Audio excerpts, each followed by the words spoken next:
Hi, HBO First Look. We're here for the making of The Cable Guy. I thought Ben canceled that. Okay, just know he's tired. He's like a little edged out. He's because he's been working hard. Okay. Did we mention this is HBO?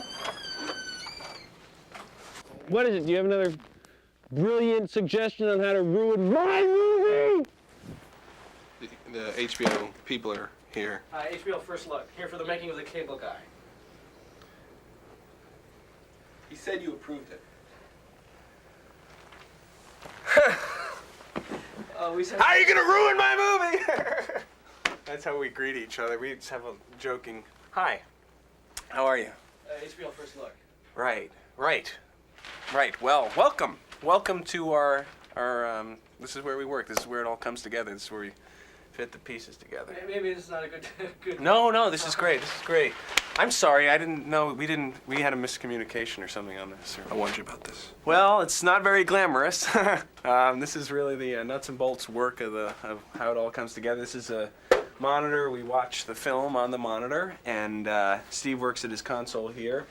He basically pushes the buttons that I tell him to push. No, just kidding. And Judd comes in and tells us what we've all done wrong. I really thought they were coming tomorrow, but I guess that was... Anyway... We could come back tomorrow. No, please. We welcome HBO and all your fine viewers to an inside look at The Cable Guy.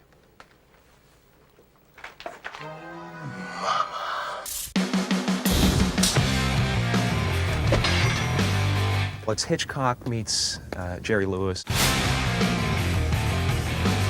Satiric comedic thriller. Actually, Rosemary's Baby meets The Odd Couple. Rolling! HBO's First Look presents Jim Carrey. Don't emulate me. Look what happens. Matthew Broderick. Okay, we have a long post. And director Ben Stiller. Okay, action! Roll. Pressure's on. Could you please? In a behind-the-scenes look at this summer's most anticipated comedy. Cable Guy! With Leslie Mann, Andy Dick, and Janine Garofalo. Get juiced up with the making of The Cable Guy. It's another trick. No, this is a trick.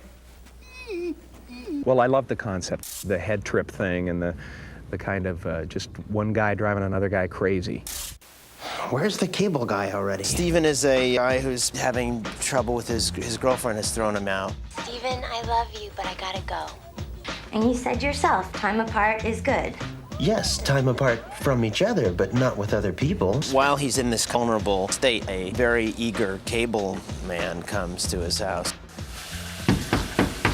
Cable Guy. Oh, great. Cable Guy! Cable Guy shows up to put in Matthew Broderick's cable. You were supposed to be here 4 hours ago. Well, maybe I shouldn't have come at all.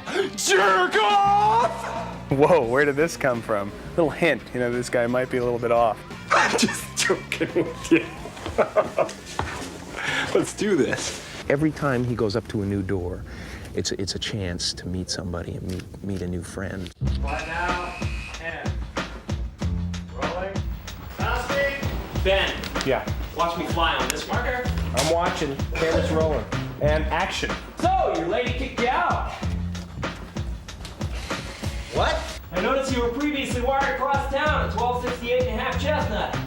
Last week, the billing was transferred to one Robin Harris. Smells like heartbreak to me. Well, I certainly don't want to talk about it with you. Hey, cut. Print that. Matthew gets the guts up to ask him for the free cable. Yeah. I have this friend, and he gave his cable guy $50, and then he got all the movie channels for free. Jim just gets right up in his face and does scare him a little bit. You're offering me a bribe. What you have just done is illegal. And in this state, if convicted, you could be fined up to $5,000 or spend 6 months in a correctional facility. I was just making conversation. Forget it. I'm just jerking your chin. I'll juice you up. So Jim hooks him up with the free cable. He gives him the free HBO. Matthew reveals himself, and he just sees an opening. Hey, maybe I'll take you up to the satellite sometime, show you how this whole thing works. Sure. We should do that one day. How about tomorrow? Tomorrow. Tomorrow's no good. Okay. I crossed the line. Sorry. Oh, no, you didn't cross the line. No? Cool. Pick you up at 6:30. I think there is a little of the cable guy in all of us. I think we've all been in kind of a friendship or a relationship where we were just trying too hard. Hey! You guys play here too? Weird. I was just out and about. Thought I'd see if anybody wanted to play some round ball. He has this thing. He wants a brother. He wants a friend. If you're there, pick up. Pick up, pick up, pick up, pick up, pick up. I'm constantly sort of annoyed at the cable guy. I mean, I want to be with him all the time, but at the same time, I'm just like, just stop acting weird. Huh? See what I'm saying?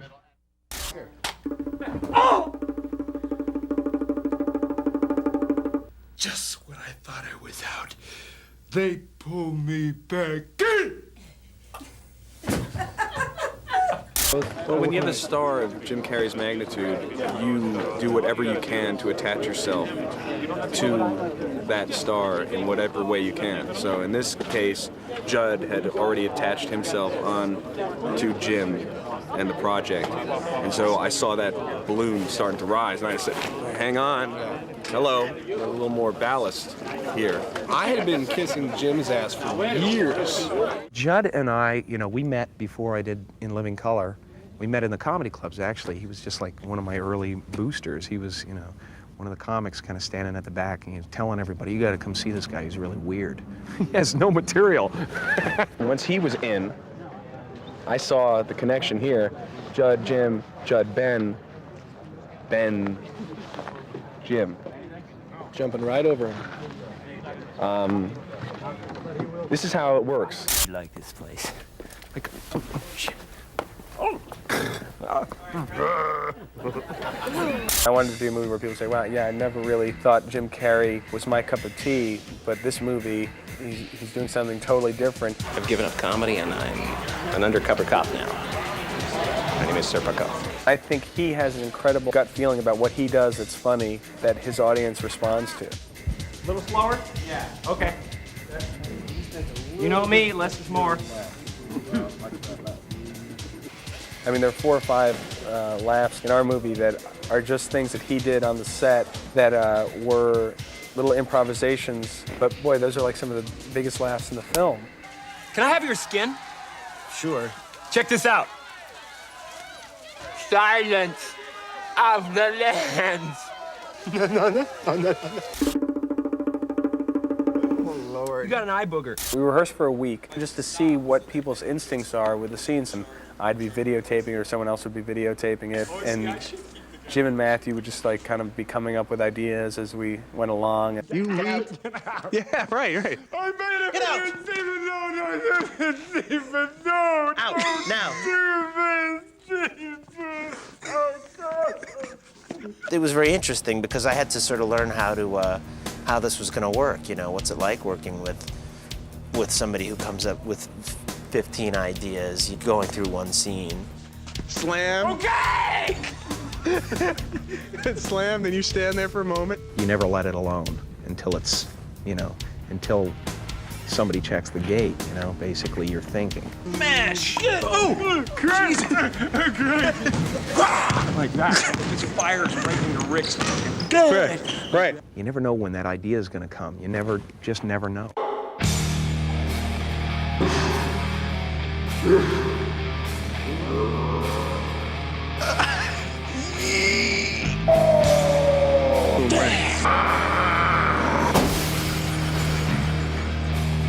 Glass rains down. I got the hoop. I love this game. Don't look. Don't look. That was weird, sorry. My co-star there, Matthew. Yeah, it's, he's a nightmare. What can I say? Ever since the Tony, jeez. Just ramming it down my throat all the time. No, Jim, from the diaphragm. Out. Scramby out. And no, I'll fix this, Steven. No. I can fix it. I can make it cool again. Out. I'll make it better. Broadway. He just pronounces the last syllable when he talks about, Broadway. It's very affected. Janine, could you step out for a sec? So, Jim, can you guys sit a little bit further apart? Absolutely. My pleasure. Yeah. I was very excited to be doing a Jim Carrey movie. I had no idea. I just knew it was called The Cable Guy and that Jim was getting a lot of money.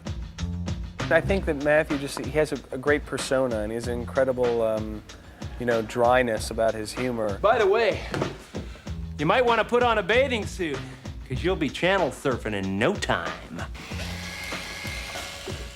It's not just a straight man. He's carrying the movie, really. He's the guy you're following along the whole movie. I think it's some of the best work he's done. He's really, really in it. He's really good. I wanted to try it, man. The cable guy cuts his cable off. Damn it. And the only way he'll turn his cable back on is if he goes and has dinner with him. This is where the cable guy takes Matthew out when he wants to impress him. Where are we going? Only the finest restaurant in town. Jim said, no, we should do medieval times if we're going to do that. And we said, medieval times? And he goes, medieval times. Open sesame. Medieval times? So we took a little road trip down to Orange County and had a night of feasting and jousting, the likes of which ye will never forget. Medieval times, I can't believe we scored so well. I can't believe somebody hasn't gone into this place and made it a set piece for a comedy movie. Honest to God, I mean, more so than I ever thought about. They really do an incredible show, and these guys are great horsemen. They do a wonderful night of entertainment. Smite him!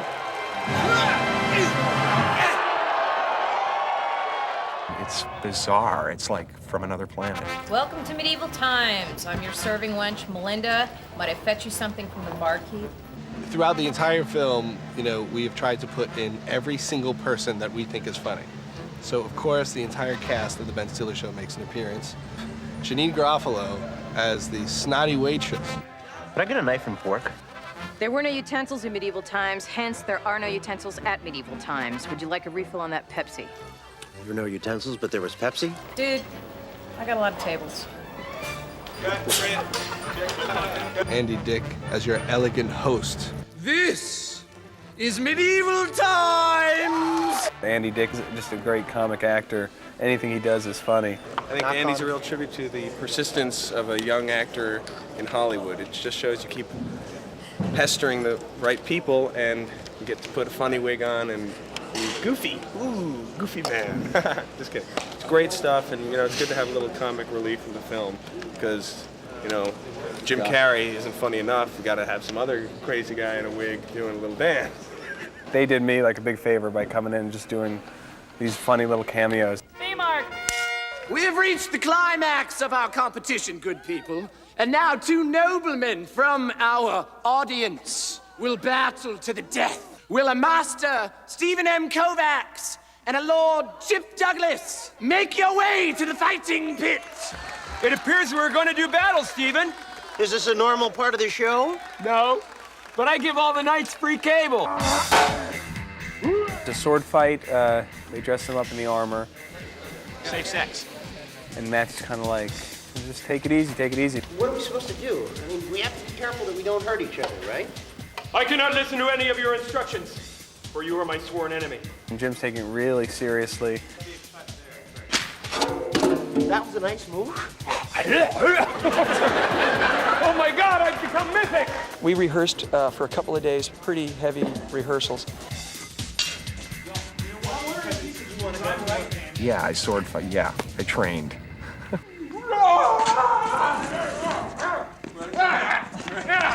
Come back here! Coward! Jim had an enormous amount of ideas about the fight that you can cut to now. On his shield. Did you get that? Here we go! It's what I have to deal with every day. Jim is so wild, you can't double him. Hey, Mr. Knight in shining armor, why don't you take a look at me, huh? So he's just gonna have to do most of it himself. Then the cable guy recalls an old Star Trek episode where Spock had to fight Kirk to the death. The name is Spock. If we don't battle to the death, they will kill us both. We're just getting started. And Ben has been brilliant with the casting in this movie. There's so many wonderful people. Leslie Mann, she's a beautiful girl, and she looks like Marlena Dietrich a little bit. And she's perfect for Robin. So, are you a friend of Steven's? That guy's devoted to you. Did he say that? Only every 5 minutes. Frankly, I'm sick of hearing it. He's a good man. Throughout the film, she's rejecting Matthew continually. So I thought, I should really cast an actress who's very sweet and likable, and immediately you would kind of somehow not hate her for rejecting Matthew right off the bat. During rehearsals, I would be sitting around Ben and Jim and Matthew and go, okay, here I am. Like, it's a dream. Everybody that I would ever dream of working with, I'm working with. I think it's really hard to both direct and act and do both jobs equally well. So I thought on this one, I'm just going to be a director. I'm just going to put everything in that. That experience was something that I really liked, and I ended up loving it. He was just really clued in. He mentioned Roman Polanski. We're talking about a comedy. And I'm like, okay, this guy sounds all right. Come on, that's what everybody says before they make a comedy. Okay, let's do Roman Polanski. Ben is very smart and very camera savvy, So can we overlap that, Robert? This division, Ben, is like 8 perfs, whereas normal 35mm film is 4 perfs. Right. So there'd be more perfs. We find the same things funny. It's like happening before you know it, and then you can transform into that guy while it's happening. Get that? Motivation, actors, just do it. The director and actor both really are coming at it from totally different places. The actors get bored easily, so we have special equipment that we bring in for them that we get at a store, and basically, same type of thing, a cat toy, it's the same theory. Basically, you just keep this going, and in between takes, wait a second. There you go. They'll be good for another 15 minutes now.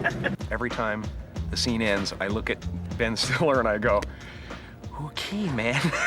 I say, you are from another planet, man. Gene Hackman and Poseidon Adventure.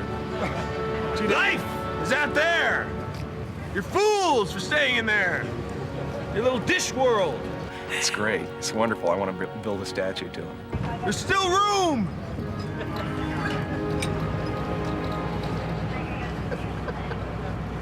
This has got to be the best damn karaoke party. We always thought it'd be a nice opportunity for Jim to have a big song and dance number. We actually choreographed Jim doing Bust a Move.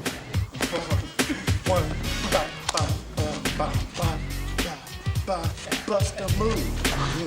You want it? But after we did it, we realized it would have taken 1,400 days to shoot. I do a big number. I do Somebody to Love by Jefferson Airplane. Which really ends up being the perfect song because that's what Jim's character wants, is somebody to love.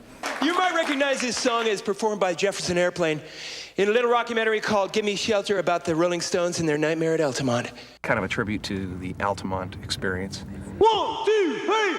When the truth is found to be light. I think it's like one of the most incredible things I've ever seen is his performance of this song in the movie. It's really wild. Your eyes, I say, your eyes, they look like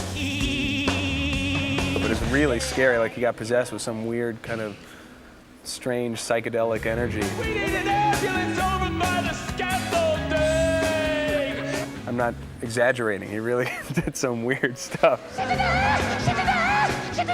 All I can say is I'm glad that he has an outlet for it. It's the summer of love, baby! Cable guy! There was a little blurb in the Wall Street Journal on the front page, and it talked about how the cable industry is worried about this movie and how it's going to affect their reputation. There was a lot of controversy that it was going to portray them in a bad light. I guess they all got crazed about it. Who is it? It's the cable guy. I think cable people have to understand that this has nothing to, they can't take it personally, okay? He's a cable installer, he's crazy, but there are a lot of crazy people who aren't cable installers. There are a lot of cable installers, I'm sure, who are crazy. That doesn't mean they're crazy because they're cable installers, okay? You get where I'm going with this? This is a good opportunity to say how, you know, completely professional and friendly my cable guy is. I'm pro cable. I've noticed that my cable hasn't been good the last month or so. It's been really off. Please don't turn my cable off. Don't screw with me. I need my cable way too badly. And I went, hey, what's going down? Am I on some kind of a list or what? Probably be snow happening right now, right as I'm talking. You're a very nice guy, but I just don't have any room in my life for a new friend. It was just, you know, a mind game from beginning to end. So, what are you trying to say? You can never really figure this guy out, whether he's for real or whether he's, you know, just playing with a person or whether he really needs love and wants a friend. I gave you free cable. The guy is a sociopath. He shows up wherever I go. He won't leave me alone. I'm very easy to take advantage of in some ways. He's gonna need some tough love. There's Steven Kovacs in here. I'm Steven Kovacs. I didn't do anything. Just call my cable guy. Police look into it. Nobody named Chip Douglas works for the cable company. Suspicious, isn't it? It's Jim. It's a Jim movie. It's like a new kind of Jim movie. He's a lunatic and he's a felon. Don't mess with me. I'm here for you! Don't do that. You're gonna get me killed. Oh, Billy! Hopefully after this movie, I will not only be, you know, the guy with the poster on the wall, but I'll be the monster under the bed as well. Come back here so that I may brain thee! I had to get up and jump 6 feet out from the bed so Jim Carrey wouldn't grab my ankle. Mommy, can I sleep with you? Jim Carrey is in my room. Take off!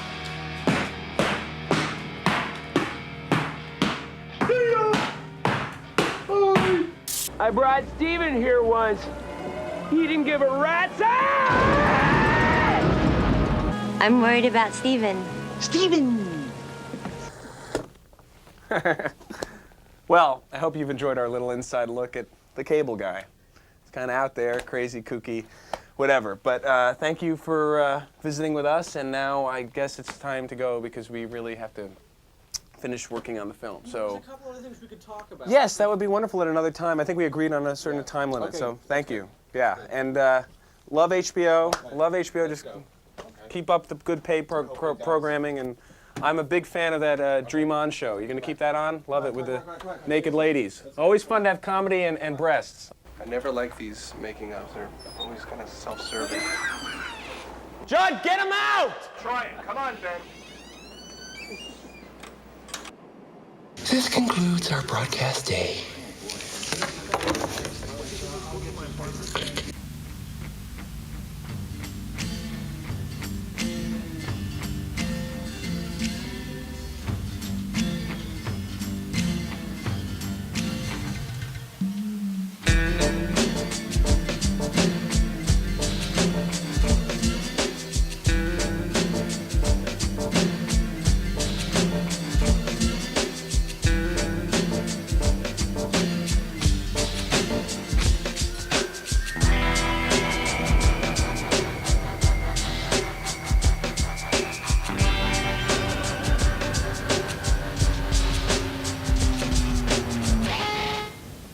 What does the cow say?